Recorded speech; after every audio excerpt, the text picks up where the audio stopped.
So during today's session, we will show you where you can get money from Shirk and explain the types of funding programs available to graduate students and postdoctoral researchers. Now, I just want to do a quick poll of the audience just to see what programs or what level of programs are of interest to you. So could I get a show of hands of those who are interested in the master's level programs? Great. How about doctoral level programs? And postdoctoral programs? All right, so we have a good mix today. So we'll be going all the programs with you today.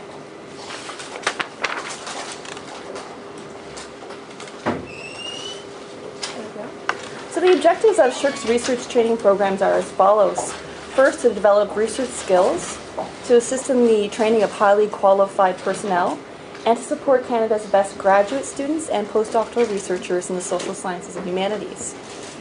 And here's an overview of the full suite of research training programs that are available at Shirk.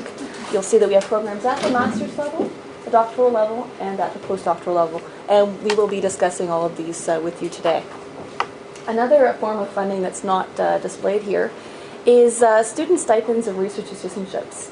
And faculty members can apply for these types of funding through their grant applications, either through the Standard Research Grants Program or the any strategic grant program.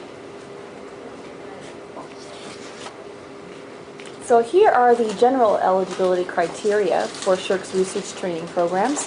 Applicants need to be a citizen or permanent resident of Canada at the time of application, but we do have an exception for this for the Vanier CGS program, where foreign students are eligible to apply. In addition, applicants need to be, they cannot apply in the 2009-2010 academic year to NSERC or CIHR. So that means that candidates can only submit one application to either NSERC, Shirk, or CIHR.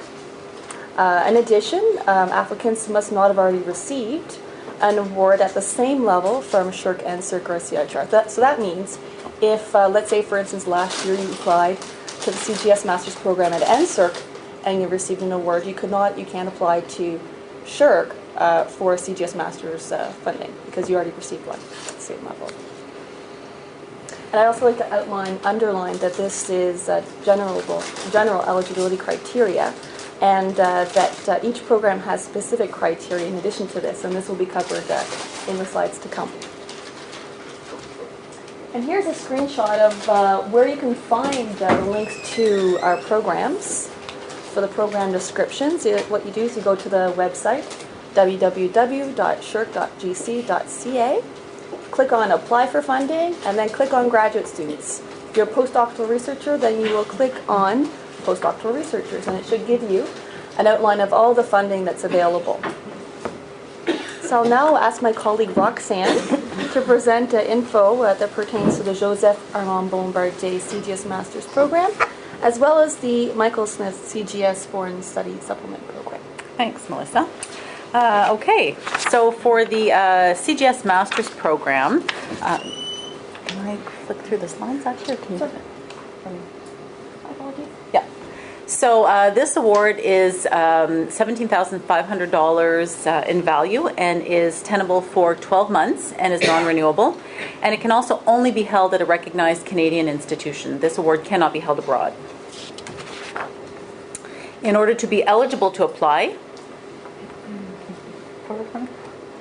you have to have achieved a first-class standing in each of the last 2 years of study or equivalent, and the first-class average is determined by each institution, and it's normally about an A-. You have to be pursuing your first graduate degree, so if you've already received a prior master's, regardless of the discipline, you're not eligible to apply to this program. And you can't have completed more than 12 months at the graduate level by the expected start date of the award. And when we talk about a maximum of 12 months, we include in that calculation all prior master's studies, regardless of the discipline. So if you started a master's degree, regardless of how long ago it was, and regardless of the discipline it was in, those months will be counted towards those 12 months. There are 3 start dates that can be selected, May 1st, September 1st, and there is a reserved start date of January 1st for those students who have yet to begin their master's studies. If you're not currently registered at a university and you've completed your bachelor's degree prior to January 1st, 2005, again, unfortunately, you can't apply to the program. You also can't be pursuing a degree program that combines undergraduate studies and graduate studies because at the current time, SSHRC doesn't fund undergraduate degrees. It's also important to note that you need not be assured of admission at the time of application, and that all we ask that you do is you indicate your first choice of program and institution in your application form. And should you be accepted elsewhere, as long as it's still an eligible Canadian institution, there is a mechanism in place to change that institution once you activate your award. Now, in order to hold the award, you have to be registered as a full-time master's student, of course, in a discipline that's supported by the Social Sciences and Humanities Research Council. You have to be admitted unconditionally in a master's program that includes advanced research training, and I'll talk about this component a little bit further in the presentation. And you also have to be doing full-time studies. Now, some key dates to keep in mind. Now, there are two basically application processes. For applicants registered at a Canadian university in 2009, the date is set by your institution. So that may vary from university to university, so it's very important to get in touch with your Faculty of Graduate Studies to find out what their internal deadline is.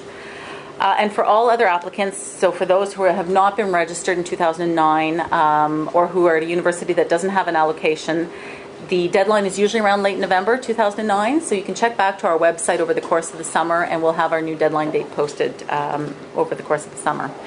And then we announce our results in spring 2010. Now, when I say that you have to be registered at a university with an allocation, that's registered in any capacity. So even if you're taking a general interest course, you have to submit your application through that university, through their internal process. Now, for the selection process, there we go. Now, most Canadian universities do have an allocation, and what we mean by that is the number of candidates that the university can recommend to SSHRC for an award. And so the program is co-managed with the university, and the Faculty of Graduate Studies organizes the university's pre-selection process and the adjudication committee, which then reviews all of the applications submitted and selects candidates to fill the university's allocation. The results of this pre-selection process will be released by the university and not by SSHRC. But once the allocation applications are received at the council, they're then screened by a program officer for eligibility, completeness, and quality, and any contentious applications are then forwarded to a second review committee who will make recommendations on funding. Now, I spoke a little bit earlier about direct applicants. We have a process at the council for those direct applicants that are not eligible to apply through the university process, and that mirrors the process that takes place at the university. So direct applicants apply to SSHRC. Those applications are screened by program officers and then submitted to a multidisciplinary selection committee who then review the applications and make recommendations for funding.